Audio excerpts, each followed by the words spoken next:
dragi svi, evo odmah ćemo preći na drugi dio našeg webinara u kojem ćemo dobrodošlicu poželiti Brian Faulkneru, stručnjaku i savjetniku za hvatanje i ponašanje pasa sa preko 15 godina radnog iskustva pri Stray Animal Solutions u Velikoj Britaniji. Brian je radio sa skoro svim uglednim nevladnim organizacijama u svijetu, počevši od Dogs Trusta, RSPCA, IFO-a, Mayhew-a i tako dalje. Danas će Brian prezentirati temu Five Freedoms and its Applications in Shelter. Ja ću sada poželjeti dobrodošlicu Brianu. Cheers. Brian, you're here with us? Yeah, I am. You can hear me? Yes, we can hear you. I did just a brief introduction of you, and then you can, if you would like to share your screen with us. Okay, I'll hit it now.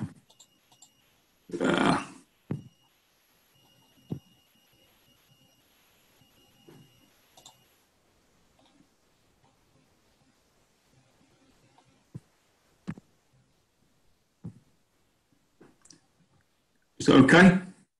It's okay, yeah. Okay, cool. Right, thank you, Dino, for inviting me to this webinar. I must admit, it's a very unusual one for me. It's the first time I've done anything like this. So I'm used to people sitting in front of me. So I'll be talking to you about Five Freedoms and its application in shelters and also in companion animal control. Now, I've noticed many people still don't understand what the Five Freedoms are. The history, it was formed in 1979 in the UK by the UK Farm Animal Welfare Council. And the Five Freedoms covers all animals kept under the control of humans. Farm animals, performing animals, zoos, and also companion animals. They've been adopted globally now by veterinarians, organisations including the World Organization for Animal Health, Royal RSPCA, American Society for Prevention of Cruelty to Animals, etc. And in 2007, the UK, we introduced a brand new Animal Welfare Act. It superseded the old one, which has been around for about 100 odd years. And the new act is based entirely around the Five Freedoms. So, in my experience, having conducted animal control workshops globally for over 30 years now, many people engaged in this type of work still have no concept of what animal welfare is and have not even heard of the Five Freedoms. And really, a basic understanding of animal welfare is vitally necessary in our work.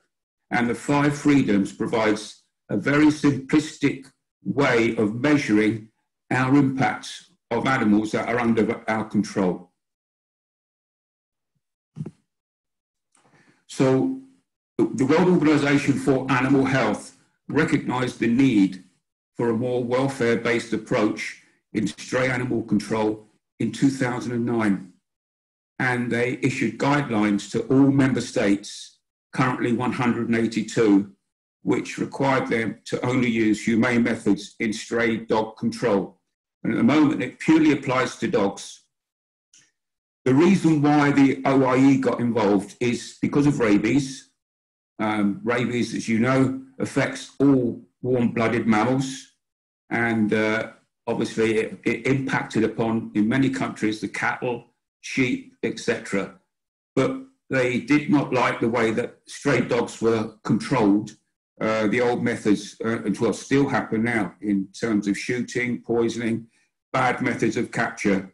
So they decided to do something about it. And for me, because my work has been involved way before 2009, I say I got involved in stray dog control way back in the 1980s. So for me, it reinforced what I was actually saying. It sort of legitimized what I was saying before these guidelines came out. So, OIE guidelines adopted by the World Organization for Animal Health in 2009, and they request all 182 member states that only use humane methods. The OIE meet fairly regularly. I was at an OIE meeting last year in Tbilisi in Georgia, and the year before that we had an OIE meeting in, it was in Serbia, in Belgrade. These meetings, the ones that I attend obviously are for stray dog control, but they have regular meetings regularly around the world. And I'm sure many of you here listening today have probably attended those meetings yourselves. Hello? Okay. So the guidelines are, the competent authority should collect dogs that are not under direct supervision and verify ownership. Now, that is not to say that the competent authorities themselves do it, but they should ensure or provide an umbrella for organisations under them to work with them in stray dog control. They're fairly, in terms of stray dog control, they're fairly loose because there's many types of stray dogs. You've got the feral dogs, you've got socialised dogs, stray dogs that live around the towns that you can approach. Feral dogs you cannot get near. So they haven't really defined anything in the way of how you should catch or what equipment to use, except with one exception. All they say is whatever method you use, it must be done humanely. And the competent authority should develop and implement appropriate legislation and training to regulate these activities. All they specify is capture should be achieved with the minimum force required, and any equipment that is used should support humane handling. What is minimum force? In simple terms, if it's a small dog or a puppy, and I've seen puppies being picked up on a catch pole, but if it's a small dog or a puppy or a friendly dog, if you can pick it up, that is minimum force. So with stray dog control, you have the low impact measures where you can pick animals up, and to the other extreme, you've got chemical capture for the more difficult dogs or more dangerous dogs. And in between, you've got a vast range of equipment. But providing the equipment is humane and the people that use it humanely, because some equipment that is being used today is designed to be humane, but who is on the other end, that's a different matter. The only thing they specify is uncovered wire loops should not be used for capture. I'm only touching on the catching element slightly today because this is not a workshop on stray animal control and catching. Hopefully, with Dino's permission, I'll be able to do one at a later date. But the purpose of this workshop is just to explain about the animal welfare element, which we should all be governed by, because everything spins off of animal welfare and the 5 freedoms. So in shelters, they have rulings for shelters also, is that competent authorities have the responsibilities to develop minimum standards for the housing of and care of dogs. And there should be provision made for holding the dog for a reasonable amount of time, mainly to allow for reunion with the owner. Many of these dogs, they do have owners. Some may be loosely owned. Some definitely have owners. And certainly in the UK, if we do pick up a stray dog, although there's not many to be seen nowadays, but if you do pick up a stray dog, then all dogs here legally have to be microchipped. And if we pick up a dog, we are legally, or local authorities are legally bound to inform the owner if they've got an address that they have picked up their dog. That is in our law. And also, certainly, many places, they keep dogs for a minimum period of time, stray dogs mainly for rabies observation. Minimum standards for housing should include the following provisions, which is site selection. I've seen many places that I've been to where I've been to many dog shelters. They're quite often on the edge of town, away from houses, and quite often near the local rubbish dump, which for me says a lot, because that is, to me, it gives me an idea what they think of the stray dogs. They're garbage, they're rubbish. So, but certainly the actual site selection is important, because if you want to adopt a rehoming policy for your stray dogs, no one wants to go and visit a shelter when you've got to walk across a rubbish dump beforehand. And also, the site where the shelters should be are positioned, they should be accessible for people to visit. So if people haven't got a car, then they should be on some transport link or something like that. There should be good access to drainage, water, and electricity are also essential. And also environmental factors such as noise and pollution should be taken into account. If you position a shelter too close to houses, then soon people will start to complain about the barking of the dogs. Kennel size and design and occupancy should be taken into account. And also for long-term dogs, exercise facilities should be taken into account. And also disease control measures, including isolation and quarantine facilities. Now, these are guidelines issued by the OIE, and many local authorities, municipalities and governments have, to this day, are taking them on board. And I've been working in many parts of the Balkans where I've been working with the governments where we're trying to raise the standards of the shelters within their countries.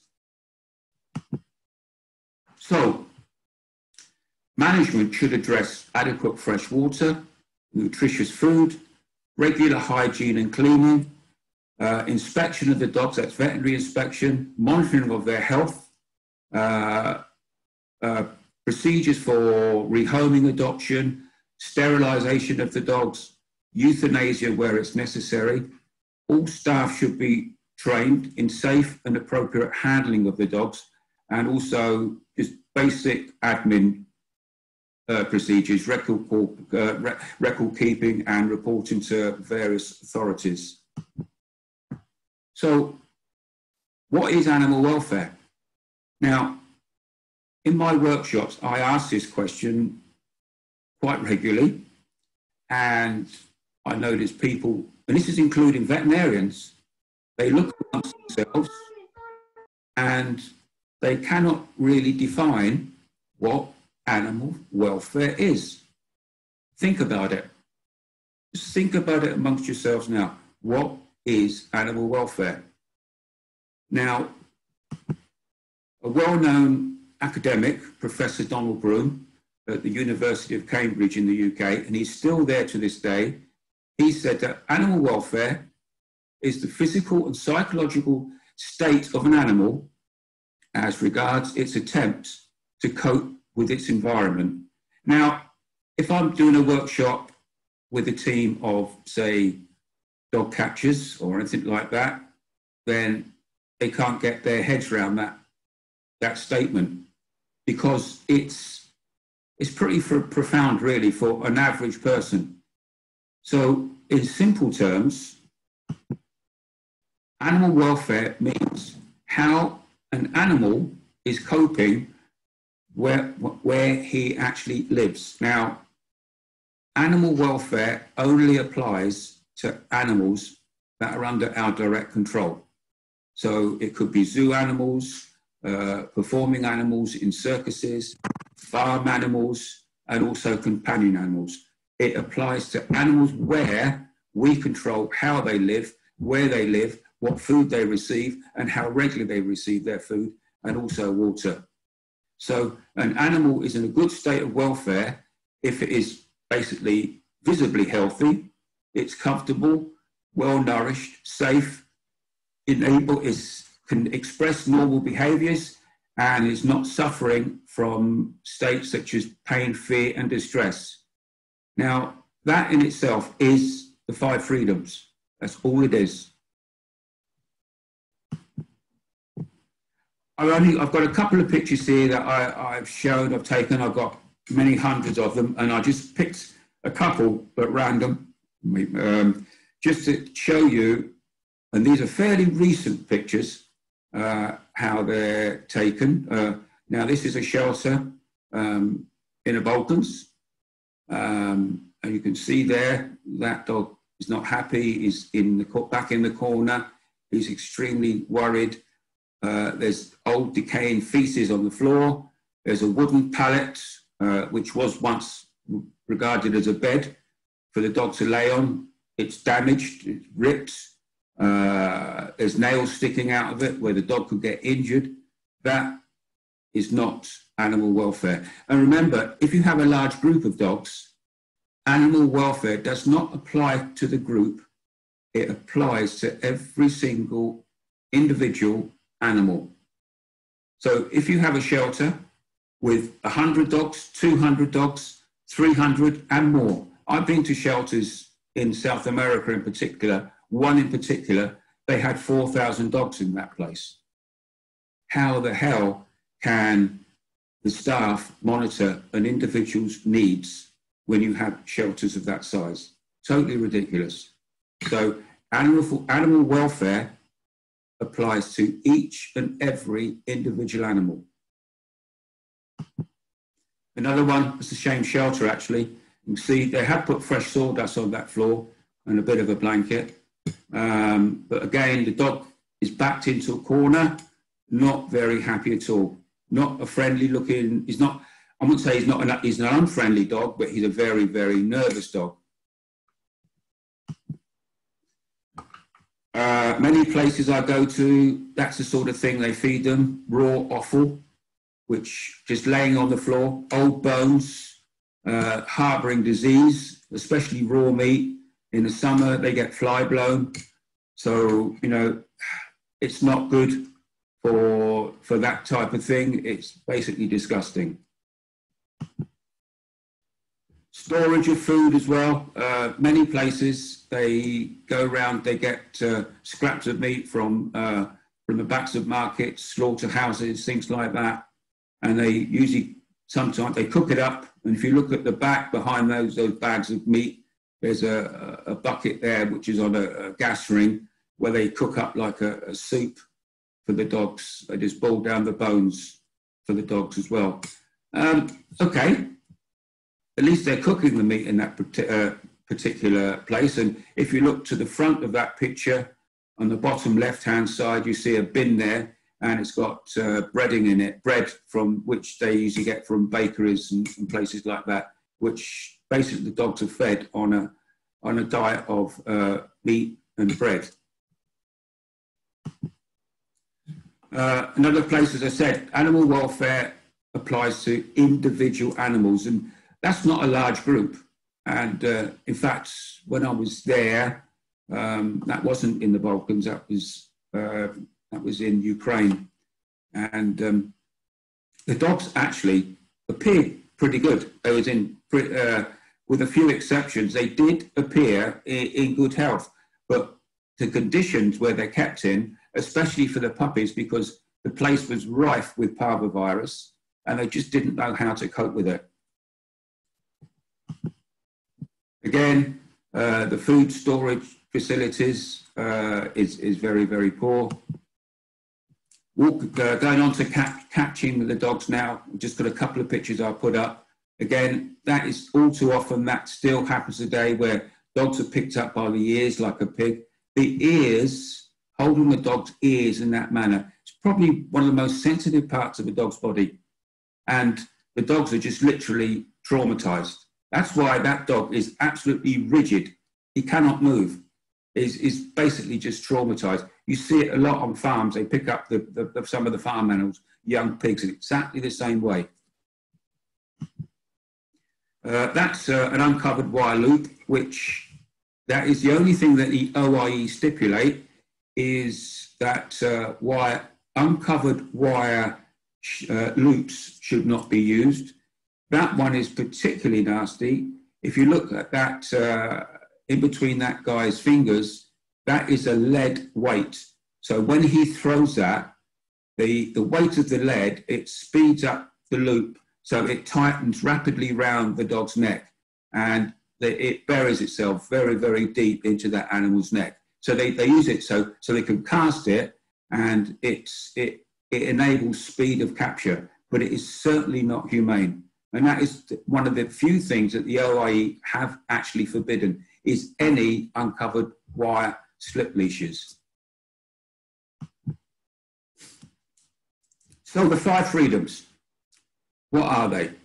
I'm sure many of you have heard it and seen it, maybe not thought about it much, and some of you for the first time are not aware of it. And I say it does surprise me. Some countries I go to, even some veterinarians have not heard of the 5 freedoms. And which is why I chose this particular subject today to discuss with you guys. Because I say if you're working in stray dog control, in animal control, it provides a platform to work from. Whether you're catching animals or you're keeping the animals in your shelters or anything like that, it provides you a basic platform of animal welfare and where to work from. So freedom number 1 is freedom from hunger and thirst. Number 2 is freedom from discomfort. Number 3 is freedom from pain, injury, or disease. Number 4, freedom to express normal behavior. And number 5, freedom from fear and distress. And you'll hear me repeat this fairly regularly as I go through this process. But if you think about it, for the normal person, it is all common sense. But unfortunately, many people just don't get it. So, freedom from hunger and thirst. Animals must be adequately supplied with suitable food, fresh or raw meat, and offal, especially offal, must be cooked, and fresh, clean water must be available at all times. And when I go into shelters, usually the first thing I look at is the water bowls. I make sure that there is water in all the bowls. Food time, it all depends on the feeding regime in the kennel. So I don't often expect to see food there unless they're actually feeding the animals at the time that I arrive. That photograph there that was taken in a shelter in Minsk, one of the poorest cities in Europe. But even there, that is in a Minsk shelter, and they have exclusive facilities, and it is hygienic, and that's provided for the storage and preparation of food. They cannot afford proprietary foods, but they do the same as in many other countries, is they get meat from the slaughterhouses or butchers, they bring it there every day, they get bread, and they cook it up properly, but in hygienic conditions. So the dogs do get an adequate diet. And in some places, I know it's many street dogs, they don't adapt very quickly to some of the proprietary foods like kibbles and things like that. So they're used to what they regard as street food. So feed them hamburgers or chavapi or something like that, then they'll probably take to that a lot quicker than kibble. Freedom from discomfort. Basic stuff, occupied kennels must be cleaned daily. All bedding areas must be kept clean and dry. And after the dog leaves, each kennel must be thoroughly cleaned and disinfected. Again, this is all really, really common sense approach. That place there, that's been emptied. It's a very basic kennel, but you can see a sleeping platform in the corner. Dogs like to elevate themselves slightly off the floor, and also they have little igloo type kennels for the dogs to get into, and they can maintain body heat in those places. Where it comes to heat, there should be somewhere, this is freedom from discomfort now, is there should be places available where if you cannot provide heating or cooling, then things like sleeping boxes, anything like that, they should be available for the dogs to get into, and so they can build up their own temperature of around 10 degrees centigrade. So you can put bedding in there, in these sleeping boxes. Some places they put straw. I'm not a big fan of straw because there's quite often a lot of mites in the straw that can get into the dog's ears, etc. But providing they've got somewhere where they can get in and keep warm. So if you cannot afford heating or cooling, then there's alternatives to think about. Freedom from pain, injury and disease. And okay, I am skipping through the 5 freedoms very, very quick. A full workshop, I'll go into it in a lot more detail. So this is just basically an overview of what it is. One of the obvious places is a quarantine area. When dogs first go in, then ideally there should be precautions taken to prevent the control the spread of infectious diseases. That's amongst animals, staff and visitors. Everyone thinks of rabies when you're talking about quarantine, but no, not rabies. If you have a facility where they do take in large numbers of puppies from where they pick up the street dogs, and that puppies are very, very susceptible to parvovirus. And if you get parvovirus within your shelter, then it can go right through your shelter very, very quickly. So if you, if you have a quarantine area there, then the intake dogs and puppies, they should go into the quarantine area for a period of time where they can be monitored, and then, if necessary, go into the main kennel area. Freedom from pain, injury or disease. Again, exclusive facilities, hygienically constructed, should be provided for the storage and preparation of food. You don't have to have a special room, a food bin such as that one up the top, where it has a lid, so food can be stored in those type of bins, mainly to prevent infestation of rodents, especially rats. Rats have a habit when they eat, they urinate, and quite often rats carry leptospirosis, which is carried through their urine. So if they're getting into the dog food bags and they're urinated on the food, that is how you can get leptospirosis into your kennels. Again, where fresh and cooked meats are stored, refrigeration facilities should be provided to avoid contamination of food. And it's the same as any person knows in their own household at home. Fresh meats in a fridge should be stored at the bottom. Cooked meats or proprietary or tin foods that are opened should be stored at the top to prevent blood or anything like that dripping down onto the other stuff. It's all common sense stuff. But whenever I go into many places, and I don't even see this sort of stuff taking place. It's an unfortunate fact of life, but humane euthanasia is regarded as good welfare for many animals that may, especially if they're extremely sick or injured. No one really likes talking about it. It's the elephant in the room in many places, but it is necessary in humane animal control. And that's not saying a blanket killing of animals. That's not my remit at all. But in many cases, humane euthanasia is regarded and is good welfare. And the only total acceptable method is an IV of a barbiturate. I know in many places, certainly in Europe, barbiturates are difficult to get or they're not licensed for use. And the common method is T61. The only thing I can say about T61 is that the animal should be sedated before administering. Freedom to express normal behavior. This can be a challenge.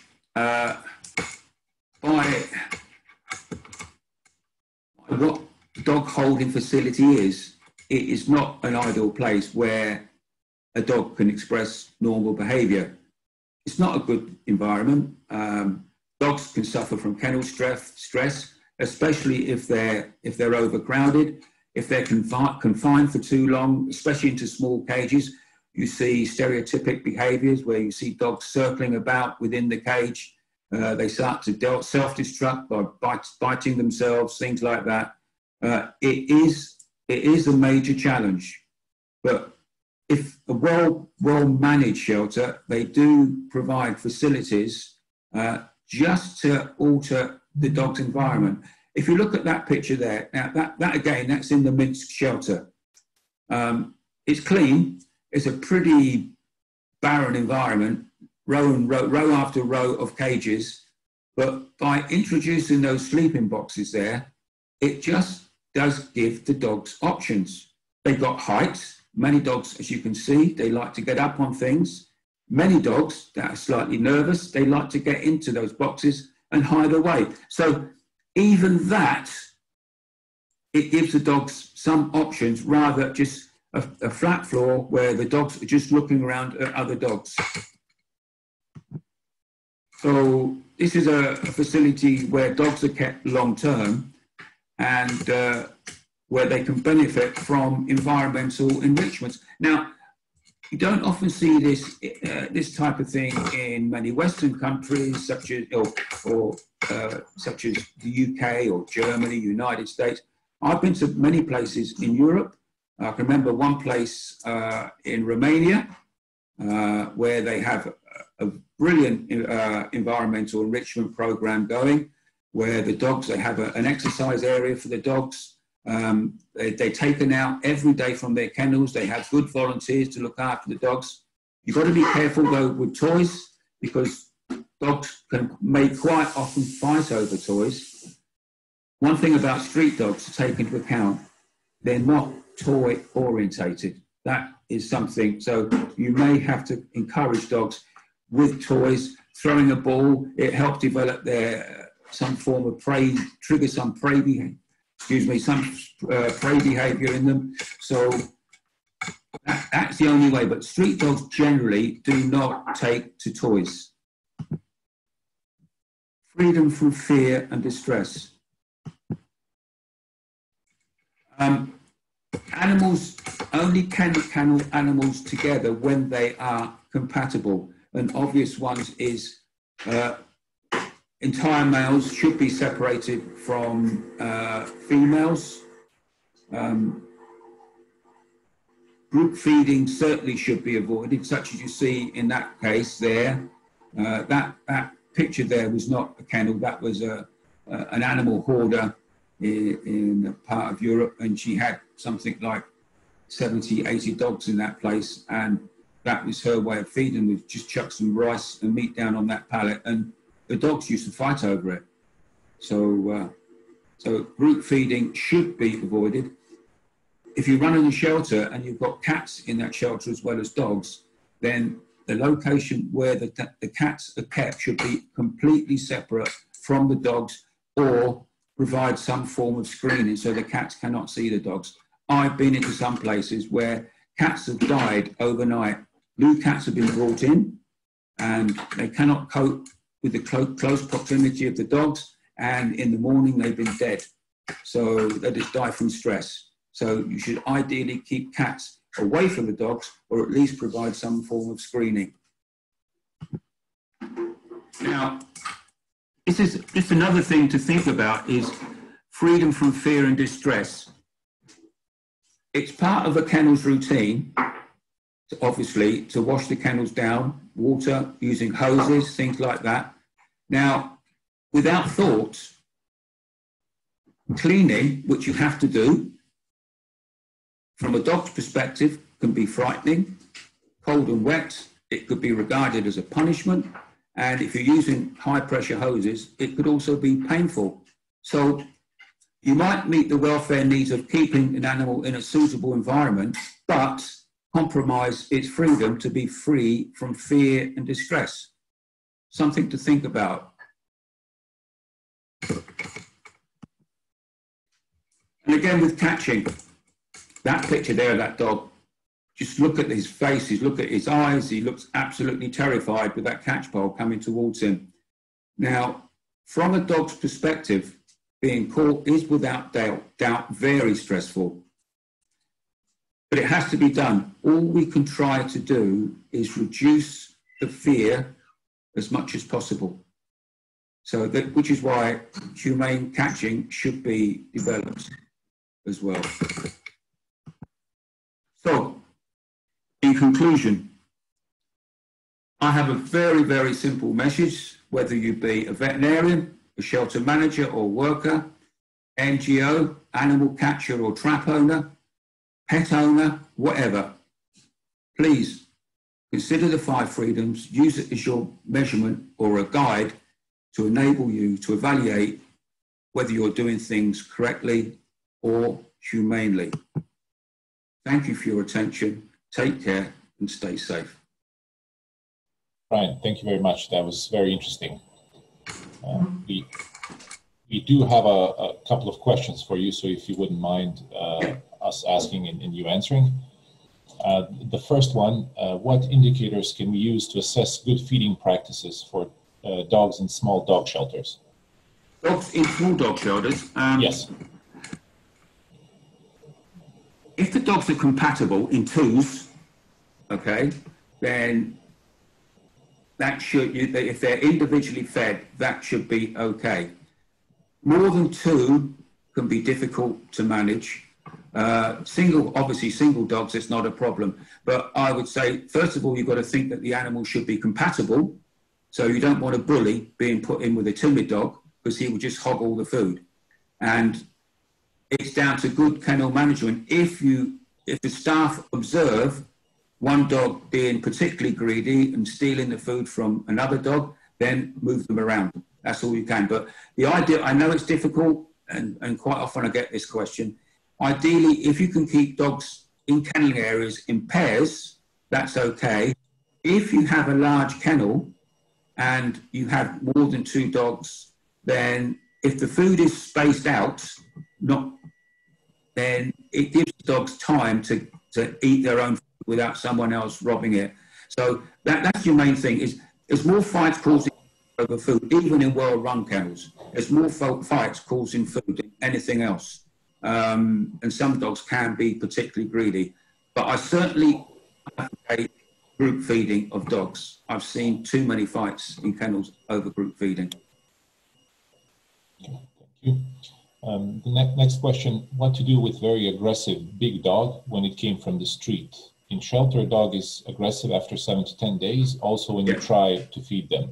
Mm-hmm. I'm hoping at a later date to do a presentation or a workshop on aggression at some stage.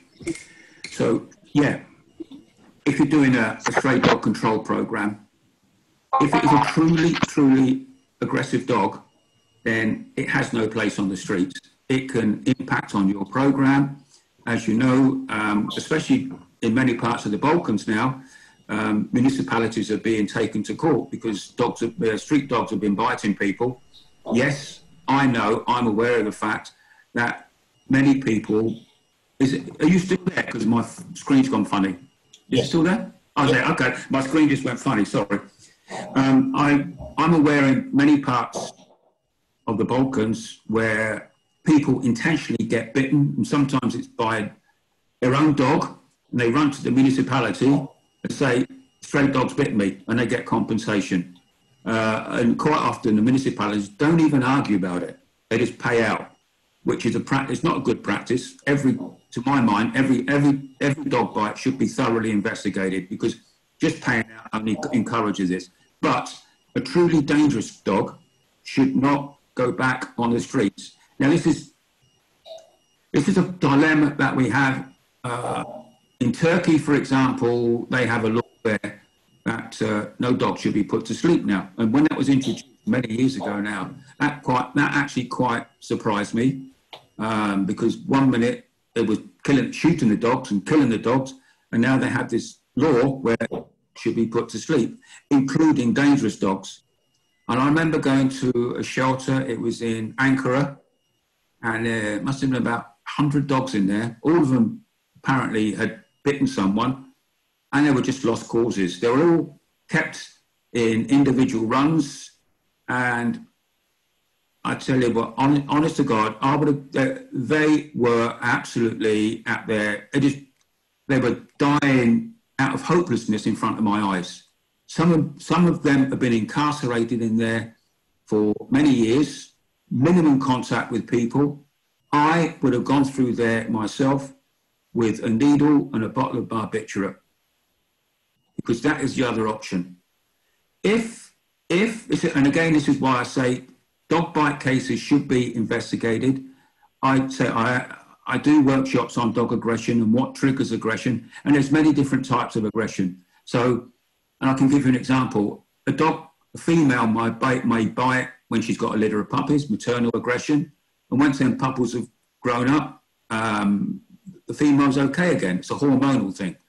And quite often kids tend to, statistically, children get bitten more frequently than adults.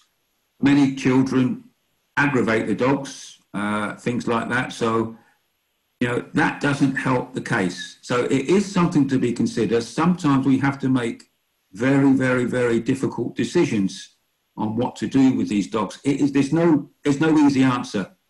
But certainly, to me, it's horror stories.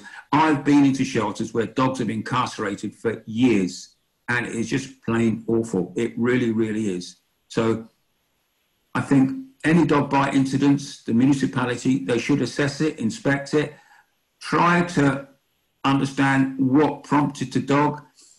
If the dog can be relocated into an area. Are you still there? Yes, we can hear you. I've just got a blank screen. I've got nothing now, so I can't see anything. If the dogs can be relocated to an area, I went to one kennel area where it's like a load of farmland. The dogs were kept in like group housing in pods, and they weren't dog-to-dog aggressive. Apparently, allegedly, they were human aggressive. Although I went to this place and I was among these dogs, and there was not a problem. But apparently, they were human aggressive, and they were group pods of about 10. They weren't kennelled up. They had an open area and a feeding area, and it was an area where it was as near to as what they had from before. And again, this was in Turkey. This was in a place just outside Istanbul, somewhere on the Black Sea. They got a big, huge shelter there near the Black Sea, and they've got a special area there where they relocate these dogs that they cannot put back on the streets. But it is a problem. It's a difficult problem, and there's no easy answers on that one. We have one more question and a request for you. How to properly use enrichment for dogs that are confined either in a kennel or a shelter? Can you repeat that? I couldn't hear it properly. Yes. How to properly use enrichment for dogs that are confined either in a kennel or a shelter? Okay, yeah, environmental enrichment. Actually, that's a quite interesting one. It's something I'm thinking about trying to get involved with more. With kennels in the UK, United States, it's a big thing. I can give you a way out example. Certainly in London, there's a shelter in London. Some people may be aware of it. It's called the Mayhew, and they got an area in their shelter for dogs where, if you think about it, a dog that's come from a home, their natural environment is like a sitting room type place with a chair and a TV in it. And some of these dogs have got, a couple of them, they got like kennels with a chair and a TV set in their actual kennel. That is the ultimate in environmental enrichment. Interacting, if dogs are people focused, then if you've got volunteers, the more interactions that you can do with those dogs and playing with them, things like that, that helps tremendously. Basically, it's relieving the boredom to try and prevent stereotypic behaviours from developing. You don't see it in a short-term shelter where the dogs, they come in, they're neutered, they're kept for a period of time, and then they're released back on the streets. You don't see those sort of problems. So environmental enrichment doesn't really play a part. It's only when you're keeping dogs long term possibly for rehoming potential. So the only answer to environmental enrichment is to make where they're staying as interesting as possible. Rather than just putting down a bowl of food, you can buy these special toys where the dogs have actually got to work for their food. Kong toys, for example, you can stuff and put a Kong toy in there. They've got to try and get the food out with their tongue rather than just eat it out of a dish. You can get these special balls with holes in where you can put kibble, so the dog has to roll it around to get the kibble come out. All those types of things, it's keeping active, giving them something to do, and they're not just dying of boredom. Thank you. Yeah. And the request was, if you have your presentations uploaded somewhere, would you mind sharing the link, since we find them interesting and useful? Yeah, sure. I'll have to speak to you later on. I ain't got a clue. I'm not a technophobe. You know that. So I'll have to speak to you about that later on, mate. Okay. Sure. Yeah, okay. No problem. Before we sum it up, I just want to tell you that we would be honored to have you back. If you want to do another presentation on dog catching, we would love to have you back. Okay. I'll welcome it, Dino. And thank you, everybody. Okay. I'm going to sum it up in the local language and then just shut down the presentation. Okay. All right. I'll catch up with you later, Dino. And thank you. Thank you. Cheers. Thank you very much. Cheers. Cheers. Dragi svi, hvala vam na vašem izdvojenom vremenu za danas. Evo, upravo smo završili današnji webinar. Pratite naše društvene medije za vijesti o novim webinarima, a i svakako ćete dobiti linkove kao i do sada putem maila. Još jednom hvala i ugodan ostatak dana.